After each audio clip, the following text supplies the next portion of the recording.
ഒരു കല്യാണത്തോടെ മനസ്സമാധാനം പോയി. അറിഞ്ഞോ നിങ്ങൾ കാര്യങ്ങളൊക്കെ? താൻ എന്നെ കാണണമെന്ന് പറഞ്ഞപ്പോ തന്നെ വിവരങ്ങളൊക്കെ അന്വേഷിച്ചിരുന്നു.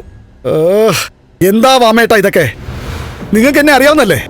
ഇറങ്ങിക്കഴിഞ്ഞ പിന്നെ ബന്ധോസം ഒന്നും ഞാൻ നോക്കൂല. നോക്കണമെന്ന് ഞാൻ പറഞ്ഞു. ഓ, അപ്പൊ നിങ്ങൾ രണ്ട് കൽപ്പിച്ചാണല്ലേ? ഡേ, നിങ്ങൾ ഒരുത്തരം വാമേട്ടാ ഈ കല്യാണം നടത്തണമെന്നും പറഞ്ഞ് എന്നെ പിന്നാലെ വന്നേ.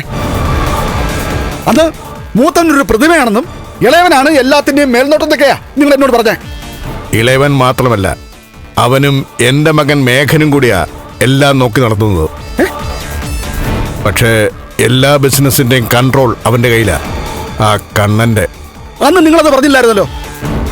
വീൽ ചെയറിലിരിക്കുന്ന ഒരുത്തന്നെ നോക്കാനായിട്ടൊരു പെണ്ണ്. അങ്ങനല്ലേ നിങ്ങൾ എന്നെ ധരിപ്പിച്ചേ? എന്നിട്ടിപ്പോ എന്റെ മോളെ എന്റെ വീട്ടിലുമായി. അവളാണെന്നുണ്ടെങ്കിൽ അവന്റെ ഫൈനാൻസിനകത്ത് ഒരു മുറിക്കകത്തിരുന്ന് സൂക്ഷിക്കുക.